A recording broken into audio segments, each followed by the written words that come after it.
that there's a road that they forgot.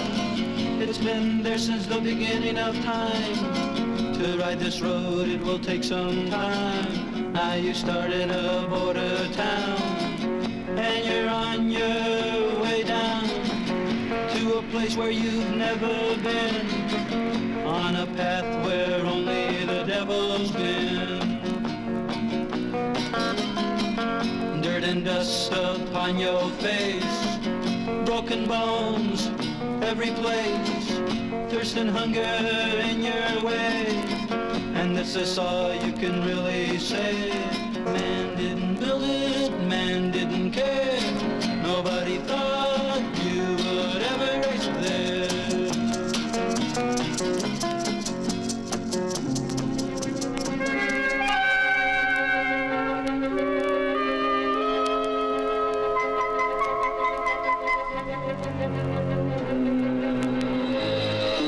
Plaza de Toros at Tijuana lies quietly in the afternoon sun.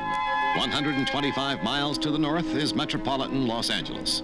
To the south is Ensenada, and 900 miles of virtually empty wilderness to conquer before arriving at La Paz. Here at Tijuana, where Sunday afternoon crowds come to witness the moment of truth, modern-day conquistadores prepare their conquest against the rugged obstacles of the lower California Peninsula. Their weapons for survival are spare gas, spare tires, extra parts, canned food, and aerial maps. Their metal steeds are in 4 classes: stock cars, dune buggies, 4-wheel drive vehicles, and motorcycles. It is a race, but the course resembles a cow path designed by the devil himself. One man said, the roads in general are still as they were in the year 1 after the creation of the world. That was written 200 years ago by a Jesuit missionary. Since then, nothing has changed very much on the road to La Paz. The ordeal begins. Vehicles in class rotation start at passenger cars and trucks, standard 4-wheel drive units and buggies, modified and non-production vehicles of all types, and motorcycles. Everyone who starts knows that in time, there is a day, a night, and part of another day ahead without any stops except to take on fuel. If you get lost, there are no signposts. If you break down, you fix it yourself. And yet, with all the hardships, there are men who will give anything to go racing. The minutes tick away as car after car leaves the line and starts the long grind to La Paz. And soon, they are all gone. 72 miles south of Ensenada, all vestiges of civilization stop abruptly. The pavement ends, and while the road continues smooth for a distance, the racers begin to eat the dust of Baja California. And where do all these men come from? The fact that the race is organized in the United States and run in Mexico gives the basic international flavor, but the entries themselves provide the color of many lands.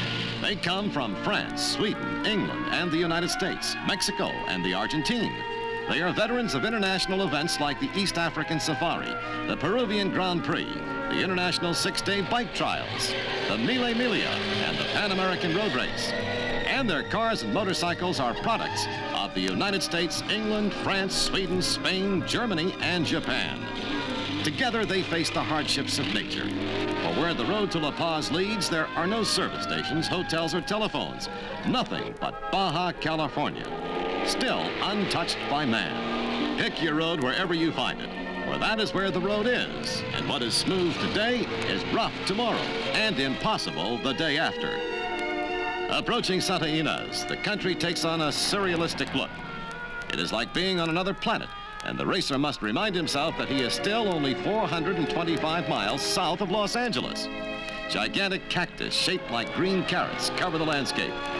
They are cereal, or boojum trees, so rare that they grow in no other place on Earth except for a few square miles in Mexico. Rancho Santa Ynez is a checkpoint and fuel stop on the course.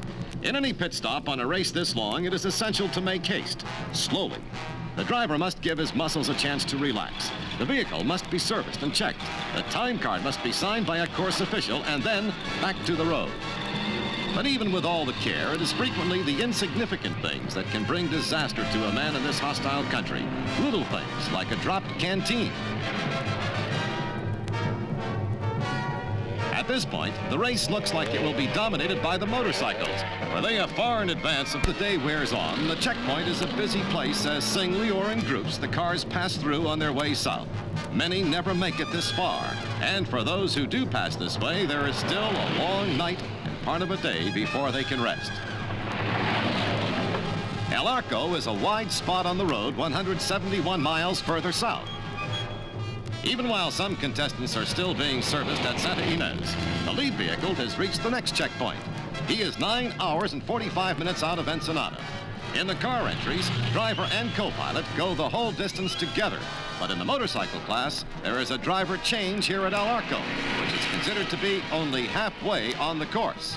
The relief rider blasts off for La Paz, 426 miles away. With nightfall, the hardships just past are nothing compared to those still to come. At El Arco, the problem is just to find the checkpoint. Service and repairs are accomplished with the aid of flashlights and Coleman lanterns.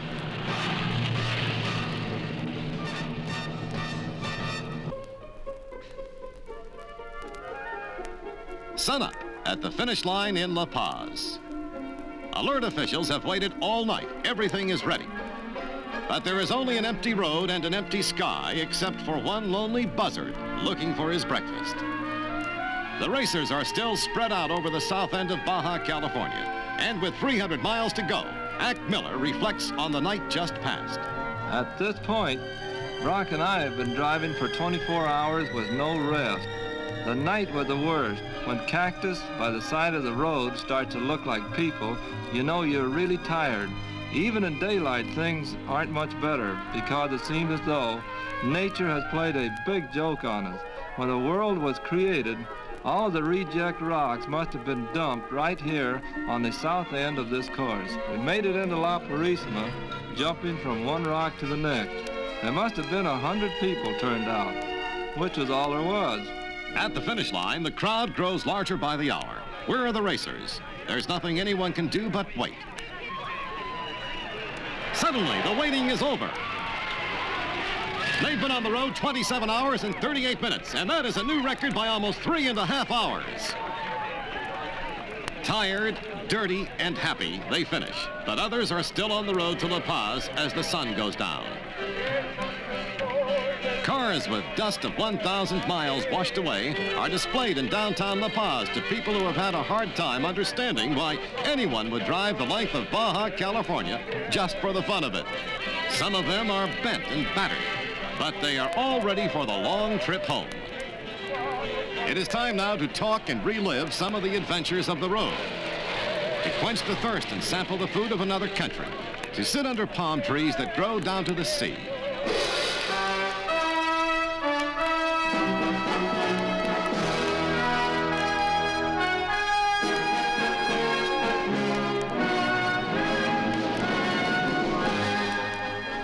Someday, when a broad, modern highway runs the length of Baja California, these men, these conquistadores, will be remembered with the same respect as those hardy pioneers who crossed the American plains more than 100 years ago.